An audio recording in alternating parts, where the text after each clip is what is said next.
Le premier McDo qui s'est installé ici, en France, à Marseille, en 1992. Et il a fait une liquidation judiciaire le 12 décembre 2019. Donc McDo était là, McDo a pris l'argent à tout prix, a laissé les habitants et les salariés. Et les ex-salariés ont décidé de prendre leur destin en main et de pouvoir transformer ce lieu-là en nouveau lieu de richesse, de partage et de travail.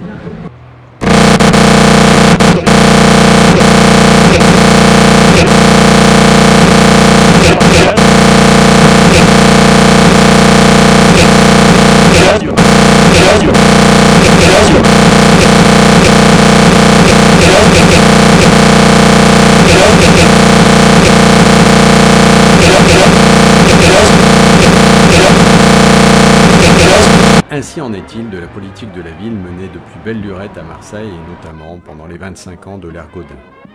L'incapacité des politiques, leur abandon de certains territoires ont créé des espaces où nécessairement la loi du plus fort ne peut que martyriser un peu plus la population n'ayant d'autre alternative que d'y survivre. Mais c'est oublier que les laissés pour compte du capitalisme, stigmatisés par les élites, font partie de notre société et que leur humanité n'est pas moindre que celle du bourgeois des beaux quartiers.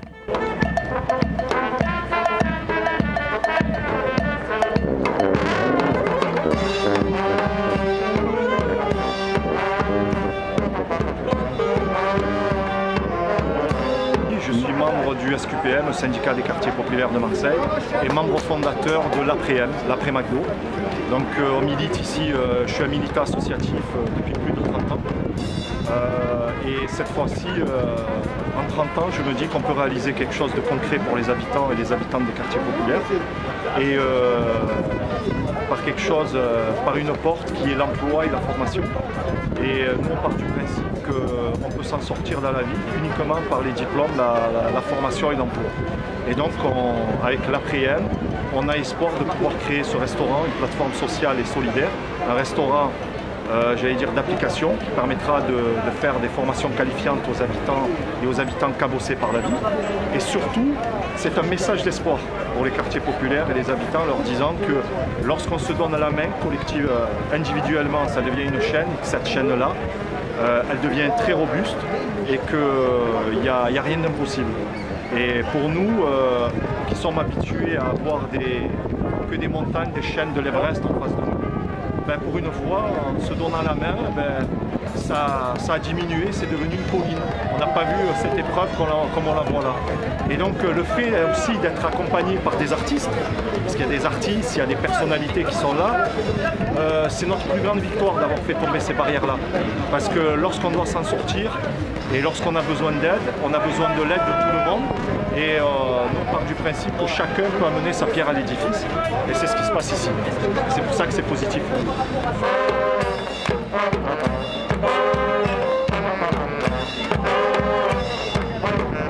Je vois que chaque fois que ce nom de marque est devant l'actualité, ça fait quelque chose d'assez incroyable. À la fois sur les combats qu'on a pu mener maintenant il y a plus de 20 ans, et aujourd'hui la réappropriation par les gens d'un quartier de Marseille, d'un quartier populaire, qui à partir d'un conflit social avec l'entreprise, ont transformé ce lieu en un lieu aujourd'hui de reconstruction, l'après. Et ça, je trouve que c'est tout à fait un symbole magnifique, quoi. C'est-à-dire qu'en fait, il y a une cohérence de ce qu'on a pu faire il y a 20 ans pour dénoncer un modèle économique, social, de destruction aussi écologique. Et puis aujourd'hui, l'utilisation de ce même symbole comme un lieu de vie et un lieu de reconstruction. Donc je crois que la boucle est bouclée entre Millau et Marseille.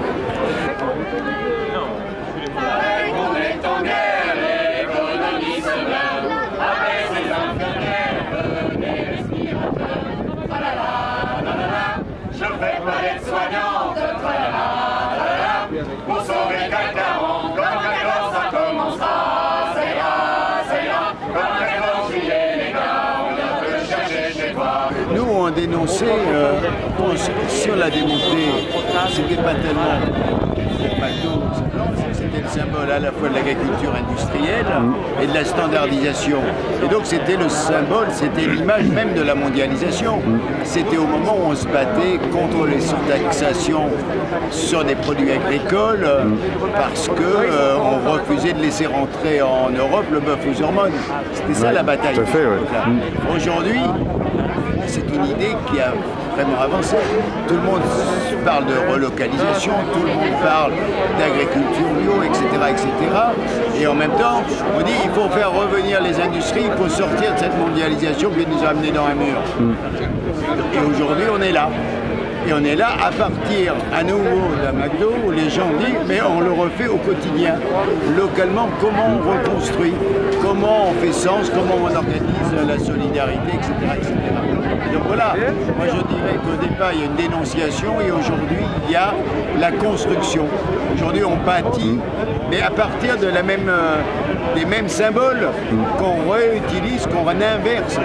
Et si M après M devient demain le prochain modèle de société, pourquoi pas? C'est génial quoi. Ça commencera, c'est là, le 14 juillet les gars, on viendra te chercher chez toi. Pareil qu'on est en guerre, l'économie est seule, pour saluer qu'on est fort, on fout le feu.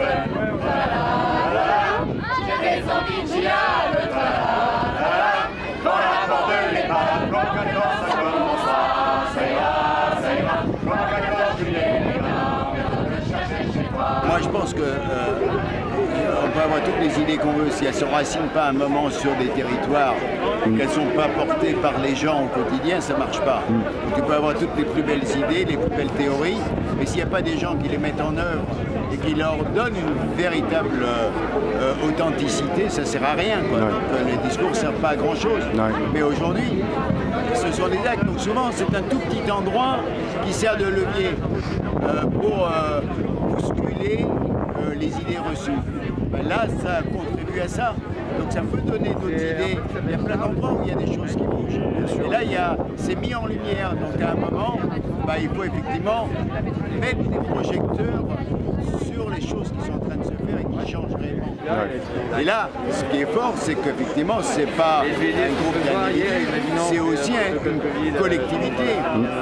Des habitants, des gens qui viennent de tous les milieux, et ça touche à la fois l'alimentation, mais c'est aussi l'école, c'est aussi les questions sociales, les droits du travail, tout ça est construit là-dedans dans ce projet, c'est ça qui est magnifique. Bien, merci beaucoup. Merci à toi. Bonne journée.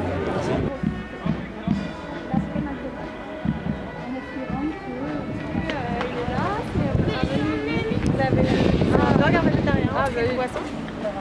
Après, vous avez le choix de la sauce. Et après, vous avez un ticket, vous allez payer au barnum derrière.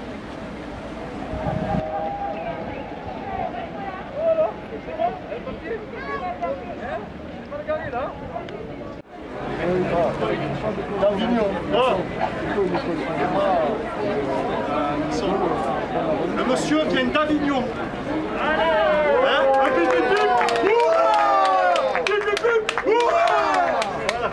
Il vient d'Avignon. On est venu exprès, en fait j'ai une copine qui est sur Marseille, moi je résidais déjà sur Marseille il y a 5 ans et j'ai entendu parler de cette association, de cet événement là, donc je me suis dit ça serait sympa que je vienne et du coup j'ai amené avec moi mes parents et qu'on voit un peu les ateliers, en même temps passer et prendre de la bonne bouffe du coup fait maison.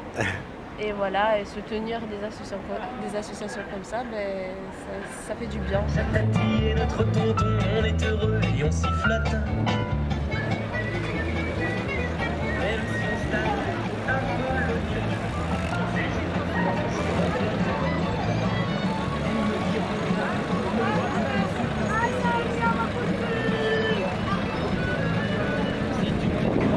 On te sort, on te jette, on te vire. Tu travailles pour des miettes, en plus il faut sourire. La sécu, la retraite, bientôt des souvenirs. Les loyers c'est la fête, mais pas pour l'artillerie. Et ils veulent que cela soit pire, que l'on reste là sans rien dire. Ya basta, ya basta, ya basta, basta, ya. Ya basta, ya basta, ya basta. s'affiche, on te filme, on surveille tes soupirs. Orwell dans sa tombe n'a pas fini de rire. Les télés, les matraques disent de bien se tenir. C'est la peur qui remplace les rêves à l'avenir. Et ils veulent que cela soit pire, que l'on reste là sans rien dire. Ya basta, ya basta, basta, ya. Ya basta, ya basta, ya basta. Il s'agit d'un client, la paix, tous les vampires. Se nourrit des passants, 4 pas 3 sous-vampires. Consommateurs, clients, consomme bien, tu respires. Le projet des marchands, facturer les sourires. Et ils veulent que cela soit pire, que l'on reste là sans rien dire. Ya basta, ya basta, ya basta, basta, ya. Ya basta, ya basta, ya basta. Sans patrie, sans logement, juste bon à offrir. Et devant ta sueur pour nos villes à construire. Mort ton voisin si tu veux réussir. C'est la rage du gagnant, il faut vaincre ou mourir. Et ils veulent que cela soit pire, que l'on reste là sans rien dire. Ya basta, ya basta, ya basta, basta, ya. Ya basta, ya basta, ya basta.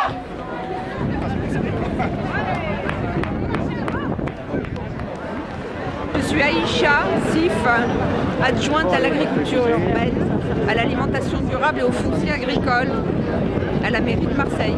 D'accord, très bien.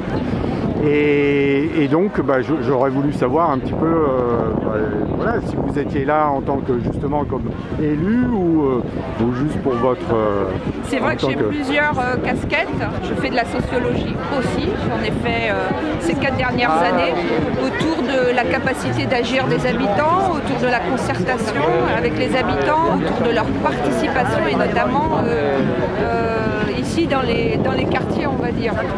J'ai repris des études il y a 5 ans et j'ai fait un mémoire au sujet d'une action avec les habitants de la Busserie dans le 14e, juste à côté.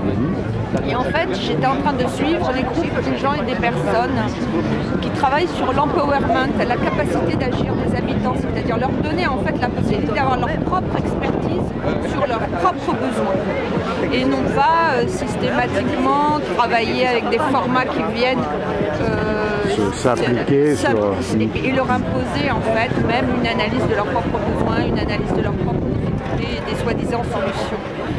Je suis partie en fait sur une sociologie, celle de Chicago, qui date des années 30, où par exemple John Dewey, qui est l'homme qui a parlé beaucoup de l'expérience, mais l'expérience dans ce sens-là m'intéresse beaucoup, c'est-à-dire l'expérience des citoyens, qui est une expérience qui, quelque part, leur donne cette capacité de prendre en main leur destin et d'y apporter des solutions. Mais après, ce qu'ils demandent au pouvoir public, c'est effectivement un accompagnement. Un accompagnement, par exemple, pour ce projet-là qui est en train d'être inauguré, le lancement de l'après-m, il faudrait des budgets. Il faudrait déjà des budgets qui sont dédiés à ce type d'empowerment et de capacité d'agir des habitants, qui sont des budgets participatifs, que ce soit auprès de la politique de la ville d'abord, de la ville elle-même. Moi je parle en tant que sociologue. D'accord, mais ça justement, est-ce que ça fait partie? Moi je suis pas de Marseille, donc j'ai pas trop suivi le programme à la lettre, mais est-ce que ça fait partie justement des intentions, des perspectives de la municipalité actuelle, de la majorité actuelle, de pouvoir dédier justement une part du budget justement à des budgets participatifs comme ça, où les citoyennes et les citoyens pourraient avoir leur mot à dire? En tout cas, nous, cette démarche, on va dire, citoyenne, c'est ça notre programme. Notre programme, le printemps marseillais, c'est celui dont vous parlez. Il a été réalisé à partir des ateliers avec les citoyens. Notre programme, il n'est pas sorti, moi-même je suis sortie de ces programmes-là. C'est-à-dire, je suis une citoyenne du côté de l'écologie, je suis une citoyenne qui s'est retrouvée sur les listes, et tête de liste dans le 9e, 10e arrondissement de Marseille. Mais j'allais dire, le collectif du printemps marseillais, c'est cette capacité d'agir qui a été, c'est ce mouvement inédit inédit parce qu'on ne s'attendait pas à ce que des Marseillais et des Marseillaises prennent leur politique en main et disent bah, ça suffit, 25 ans d'incurie. Non, nous on croit que bah, voilà, en tant qu'habitants, habitantes, citoyens, citoyennes, on peut y aller. Il se trouve qu'on a fait l'histoire aussi avec des partis, les partis que vous connaissez qui sont... Mais la démarche, elle est à la base sur une démarche d'empowerment et qui a réussi. Nous restons actuellement toujours en bloc. Quant à la question du budget, il faut savoir qu'on arrive à mi-mandat, enfin non, à mi-année, pardon. Et 2020, c'est pas notre budget. On est en train de construire notre budget. Mais c'est trop tôt là parce qu'il s'est arrivé une surprise, c'est la démission de Madame Rubiera là. Donc tout est reporté à partir de janvier. On va avoir plusieurs séances entre eux et on va parler effectivement de ce budget. Ne vous en faites pas que moi je fais partie de ceux qui et celles qui disent un budget participatif. Le budget citoyen, il est immensément important puisqu'on est issu de ça. On ne peut pas oublier ceux et celles qui ont fait campagne avec nous, ceux qui nous ont portés et qui ont voulu qu'on soit jusque-là gestionnaire de la ville. Et par rapport donc à votre présence aujourd'hui, je veux dire, à ce symbole finalement de récupération d'une des plus grosses enseignes voilà, je trouve que c'est plutôt intéressant en tout cas. Et tout à l'heure il y avait José Bové effectivement avec le pont que l'on peut faire avec les luttes qu'il y avait eu dans le Larzac, enfin à Millau il y a une vingtaine d'années. Comment vous voyez ça vous en fait? C'est-à-dire qu'il y a presque tout à fait cette logique, on va dire, dans le mouvement politique, c'est-à-dire qu'à un moment donné, il faut voir qu'actuellement, dans cette séquence politique, on a un président qui a complètement on va dire, phagocyté les politiques, elles sont complètement dénuées des valeurs citoyennes. On l'a vu ne serait-ce qu'avec la convention. La convention citoyenne, la convention citoyenne, tout ce qui vient du citoyen apparemment Monsieur Emmanuel Macron a fait un barrage, il a même quasiment trahi certaines de ses promesses, sauf là récemment où il essaye de rattraper certains points, mais on a bien compris que tout ça était à faire valoir. Mais enfin on l'avait aussi senti avec l'histoire des Gilets jaunes. Mais là il y a une réelle demande en fait, et pour moi le printemps marseillais est issu lui aussi de cette demande en fait des citoyens de venir faire partie prenante et co-construire les politiques, parce que qui connaît mieux que les habitants, leur quartier, leurs difficultés.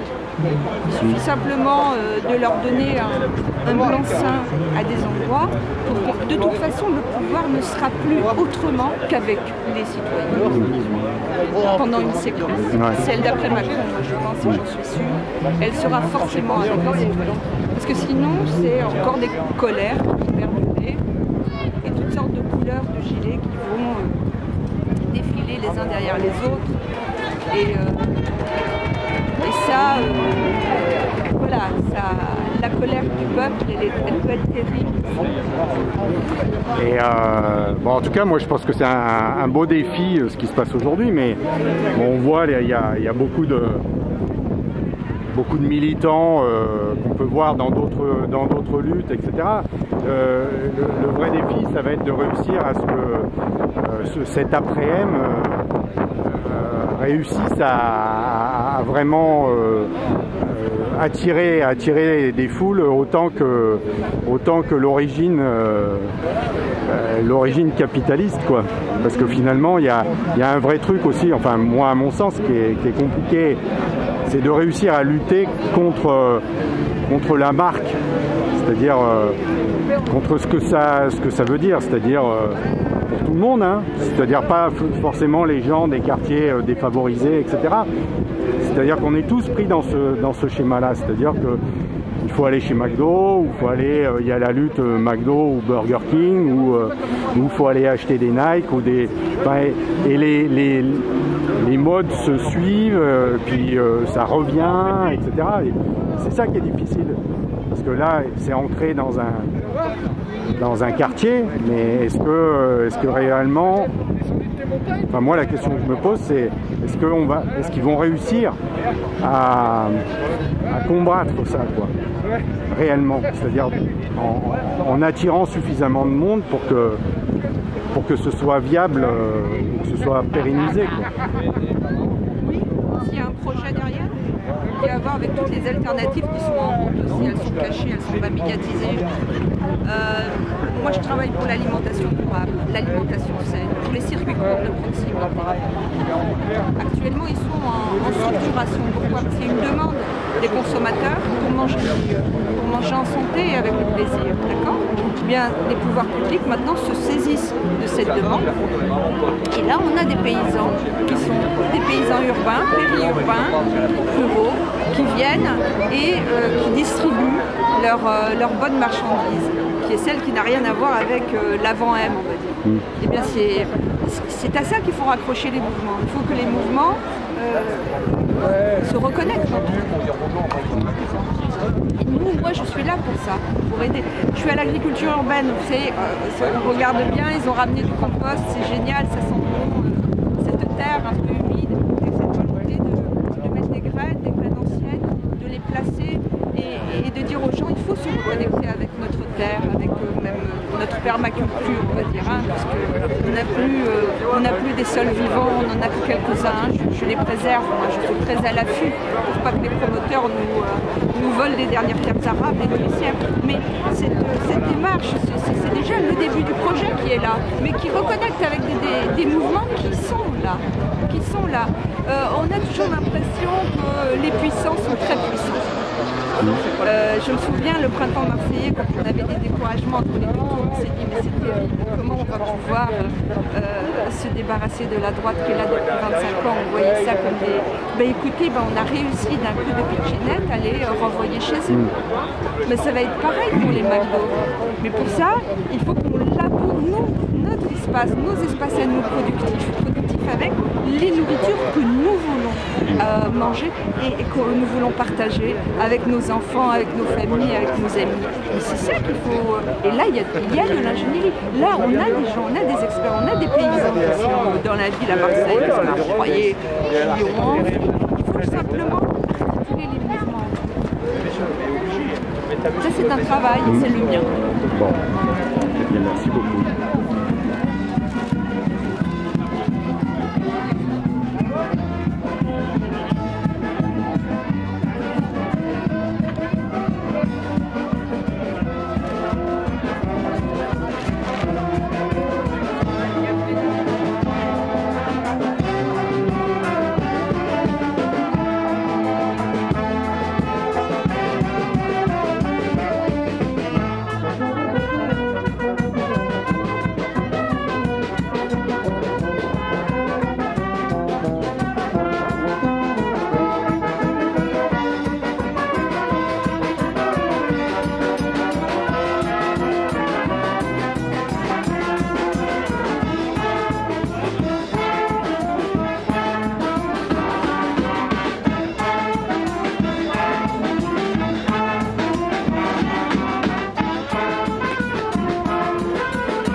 Je m'appelle Guémari Kamel, je suis salarié depuis 21 ans au sein d'une multinationale qui règne sur le monde. Donc je suis le petit hamburger sauvage et un gilet jaune. Et un gilet jaune depuis ma naissance parce que on remercie les gilets jaunes de nous avoir mis sous les projecteurs violence sociale, cette violence policière, cette discrimination. Donc aujourd'hui, on peut dire que après M, ça peut créer une fraternité, une solidarité. Ça veut dire que le après M, c'est Made in France. Made in France, avec cette diversité dans ce petit village gaulois qui est en train d'immerger de l'intelligence collective et surtout de la solidarité. En parlant de la solidarité, c'est une machine de guerre qui a été créée par la solidarité. Et aujourd'hui, c'est un jour extraordinaire parce que ce restaurant, depuis son existence, a aidé un quartier. On s'est installé pour dynamiser l'emploi. 29 ans après, on dynamite l'emploi. Et nous, aujourd'hui, on ne peut pas l'accepter. Parce que pour combattre la délinquance, le radicalisme et la violence, c'est que par le travail. Et on peut dire que le travail peut rendre la dignité à l'être, peut lui faire prendre confiance et peut sortir de la tactique. Parce que quand on affame la personne, quand on lui met dans une détresse sanitaire, sociale ou alimentaire, il ne peut que rester dans la tactique.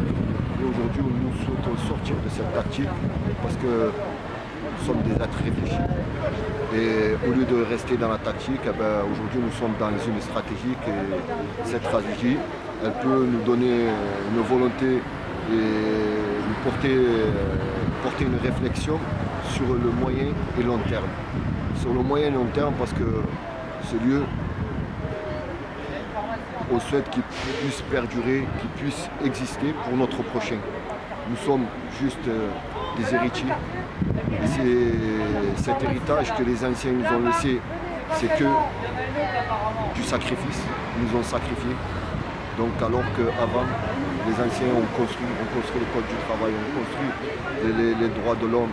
Mais aujourd'hui, on se retrouve dans cette dégringolade humaine.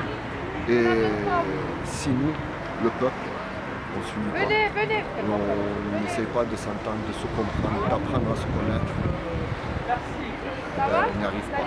Et aujourd'hui, le seul résultat, cette démonstration aujourd'hui, elle est faite par le peuple, pour le peuple. Et c'est ça qui est extraordinaire, parce que au sein de ce lieu, de tout temps, on a respecté les personnes pour ce qu'ils sont, pas pour ce qu'ils ont. Donc, comme on dit, à cœur voyant, rien n'est impossible.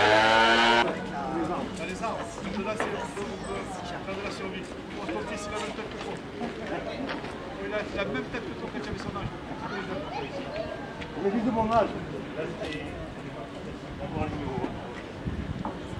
Quand t'as pas ce que tu veux, démerde-toi avec ce que t'as. Donc c'est du recyclage de palais.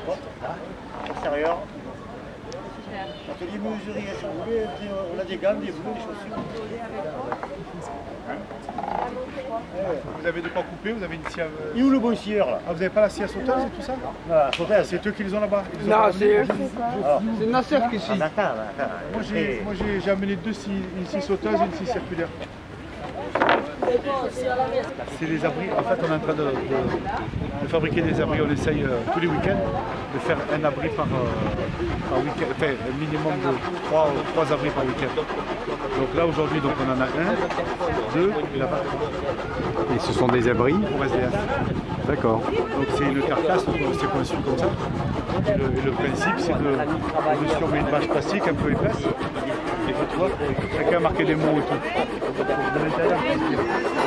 Et le but, c'est d'arriver à les mettre à l'abri du vent et à l'abri de la pluie. Sur des endroits où eux, ils sont déjà installés. Mohamed, le camion. C'est-à-dire que donc du coup vous voyez donc des personnes qui sont les associations nous envoient les lieux où les gens ils sont vraiment en difficulté et on va mettre des abris. Le camion pour demain? Moi, je m'organise, comme ça je rentre que pour ça demain. Tu travailles dimanche? Ils pourront pas les supprimer. Ça dépend. Ils pourront pas les supprimer. Si je peux le prendre maintenant, je prends parce que je vais à Avignon. Alors, au lieu de rentrer d'Avignon, que je trace demain là-bas. Interview au plus de 3 tonnes 5 qui sont passés. Oui, donc du coup, vous travaillez avec ces associations qui vous disent non, en fait, on ne travaille pas vraiment. On nous donne des informations où on estime les personnes les plus en difficulté. Donc là, on avait posé la semaine dernière 3 abris qui ont été enlevés par la mairie, mais on essaye de mettre 3 abris et de voir un peu ce que ça donne. Les 3 premiers, c'était pour voir ce que ça donne. Mais là, il y en a vraiment qui sont vraiment dehors dans des situations vraiment délicates. Il faut qu'on les mette au moins avec quelque chose sur la tête. Ils ne peuvent pas rester aux 80 comme ça, c'est pas possible. Donc voilà, c'est les abris avec des palettes. Alors on a estimé qu'on ne dépassait pas les 5 €. Pour la construction, d'accord, en matériaux, avec la bâche. Des gens de bonne volonté, des gens bien. Et avec ça, tu vas moins. Non, il ne faut pas que ça.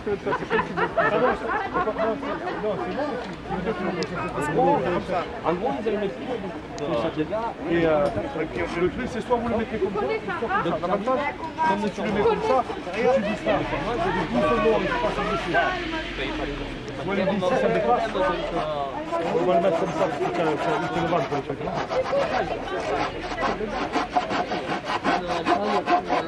Comment?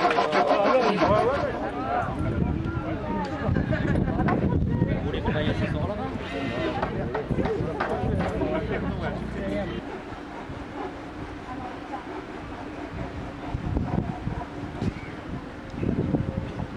À quelques 200 mètres de là se trouve la cité de Fontvert. Cet après-midi de décembre, plusieurs associations de quartier s'y étaient retrouvées sur le thème de l'écologie et de l'environnement.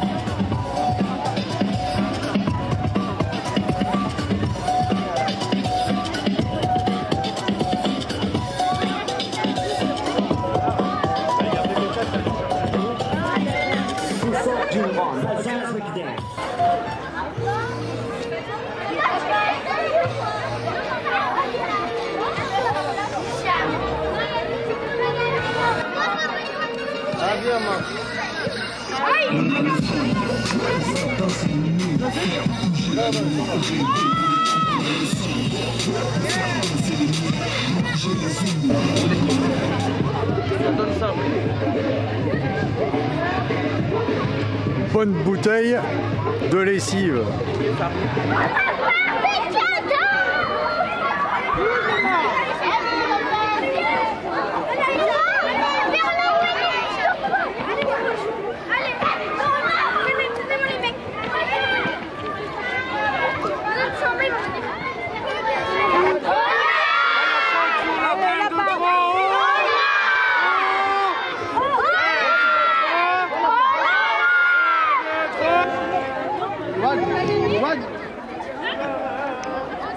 Alors nous sommes le mouvement d'initiative de femmes en action qui a été créé il y a de ça 3 semaines. Voilà, donc ce mouvement est de fédérer et mutualiser les associations, mais pas que, les commerçants, les acteurs du sanitaire et social.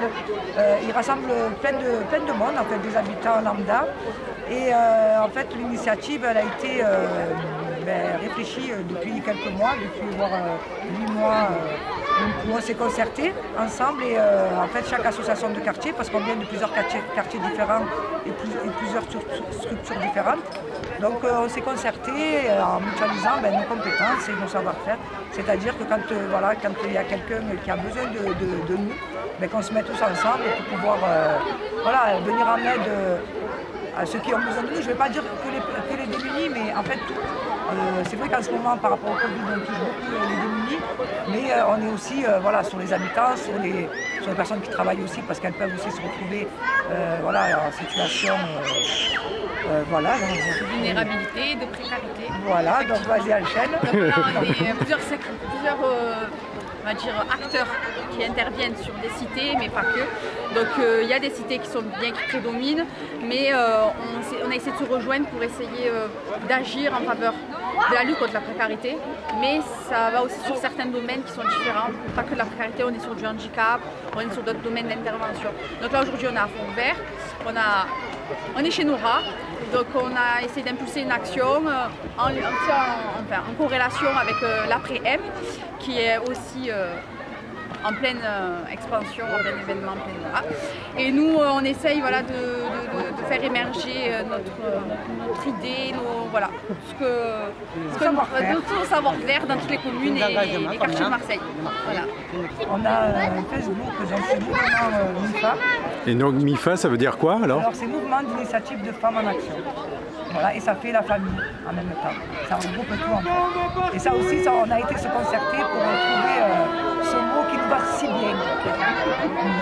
L'union. L'union, c'est la force. Voilà, les femmes en action. Voilà, 5 femmes en action. Et on est plus, parce que voilà, on est plus, mais aussi la MIFA est ouverte aux hommes. Ah voilà, il y en a une 6e. Donc la MIFA elle est ouverte aux hommes, donc il y a aucun... Ah oui, il n'y a pas de, ségrégation. Dans le conseil d'administration, nous avons des hommes. Alors pourquoi les femmes? Parce que moi je pense parce que nous avons porté nos enfants. Et voilà, donc je ne dis pas que l'homme, mais c'est vrai que nous, chez nous, on dit 3 fois ta mère, 1 fois ton père. C'est comme ça. C'est quoi la formule? On dit quoi, 3 fois? 3 fois ta mère, 1 fois ton père. Parce qu'on les a portés, on a souffert. La femme fait l'homme. La femme fait l'homme. Voilà. Alors, bah, a priori, oui, c'est ce qui... Oui, sans doute. C'est comme la poule qui est arrivée avant. Laquelle est arrivée avant? C'est qui est arrivé avant? Voilà. Alors, excusez-moi, parce que je veux dire au revoir au Papa Noël qui a été si bien gentil de venir, alors bénévolement, ramener des petits cadeaux aux enfants. Franchement, c'est... Il est venu du pôle Nord, hein. On est tous d'accord. Oui, on est bien d'accord. Et avec le Covid, il a fait ses attestations. Il y a Olaf aussi, parce que Olaf, elle était aussi au pôle Nord. Il a laissé la Reine des Neiges. Alors on la voulait pas parce qu'elle était trop blonde en fait. Trop belle pour nous. Voilà. Il y a une... Voilà. Elle est là. Une blonde. Une blonde. Voilà. Et donc du coup, vous avez d'autres projets. Ouais, c'est que le début. C'est que le début. C'est que le début. Beaucoup de surprises à la clé. Donc mercredi 23, nous allons intervenir sur 7 quartiers différents pour amener les goûters de Noël. Le 24, nous allons aller au plus démunis distribuer 300 cadeaux, parce qu'hier soir, on est monté à Montpellier pour récupérer 1000 cadeaux pour tout Marseille, pour pouvoir faire voilà, que les familles passent un bon Noël et surtout qu'elles aient... quelqu'un pense à elles, surtout, voilà, qu'elles attendent. Exactement. Voilà. D'accord. Alors, on est souhaité de parler du 15-16, 15-16. Honnêtement, la télé 15-16, quartier Nord, la Castellane, c'est pour ça qu'on a même ce mouvement, on l'a créé pour ça. La pauvreté, elle existe du 1er arrondissement jusqu'au 16e. Il y a même des problématiques à Aix, à Aubagne. C'est pour ça qu'on a fait Marseille et ses environs. Voilà, parce qu'on en a parlé avec Rajda, un moment, ça fait un moment qu'on est dessus, on a parlé, on essaie de voir un peu comment on peut lancer ce mouvement. Après, on s'est dit, c'est bon, cela, pourquoi pas nous? Moi, je suis une petite association et du coup fondatrice du mouvement la MIFA, le mouvement d'initiative de femmes en action. Et je me dis que je suis une petite association, mais j'arrive à loger des gens, j'arrive à habiller des gens, j'arrive à faire dormir des gens, j'arrive à faire travailler des gens, parce que j'ai eu des postes pour faire travailler des gens. Et à un moment donné, c'est pas notre travail à nous. Donc je répète, pourquoi pas nous? Simplement. Après, c'est comme la pauvreté. En fait, il y a tout à retravailler sur Marseille. C'est pas méchant, mais il y a tout à... il faut tout. C'est comme un bébé quand on a dans le ventre. On a 9 mois, on prend la couche. Après, il faut suivre l'éducation. C'est exactement pareil. C'est une éducation. À Marseille, il faut tout reprendre à zéro, les bases. Déjà arrêter de se tuer entre assos, déjà arrêter de... Voilà, c'est pas moi, je fais par concurrence. Non, il faut... L'union de la MIFA vient de ça. Arrêtez de se tirer dessus. C'est bon, pareil. On est tous pareils, on est tous ça pour aider. C'est pas je vais aider les SDF, vous allez aider. Ah, pourquoi toi tu as aidé? Et on veut plus de la discrimination dans nos quartiers. On se sent isolé, on se sent rejeté. C'est nous l'utilisation du secteur des quartiers. Nous faisons le boulot, qu'il soit du bailleur, de l'élu, de tout. On n'a besoin de plus personne. On y va, nous les femmes, sur le terrain. Reprise en force des citoyennes et des citoyens, c'est bien. Et votre rapport par rapport à justement à l'après-M, là, c'est... Comment vous travaillez avec eux? Enfin, vous en faites partie? Oui, c'est ça, oui. On soutient très fort le mouvement. Quand même, leur rapport de denrées, quand voilà. On leur rapporte de tout. Aussi, tous les lundis, on est là. L'association du mouvement. Donc, on peut orienter les adhérents qui ont besoin justement de crédit alimentaire. Voilà. Et moi je me présente, je suis Mieux Vivre l'Autisme pour le handicap. Et grâce à la mouvement, on a pu desservir plusieurs plateformes sur l'autisme, sur le handicap. On leur a donné des goûters et des petits cadeaux. Des camps, des chalets, des repas. Là, je suis là encore à passer de la voie. Il est très solidaire. Et très large. Oui, c'est large. Ouais, c'est ça. Très large dans son intervention et ce qu'on essaie aussi qu'il soit large au niveau, au niveau des secteurs d'intervention. C'est pas que Marseille, ça reste les alentours aussi. Voilà. Il faut que ça fasse des petits ou des petites en fait, c'est ça. Déjà que ça se fédère, qu'elles puissent travailler en synergie, ce serait déjà hyper bien. Bon, merci mesdames. Merci. Et bonne chance à vous, hein. Bon courage. Merci. On est là, les combattants. On lâche pas. On lâche rien.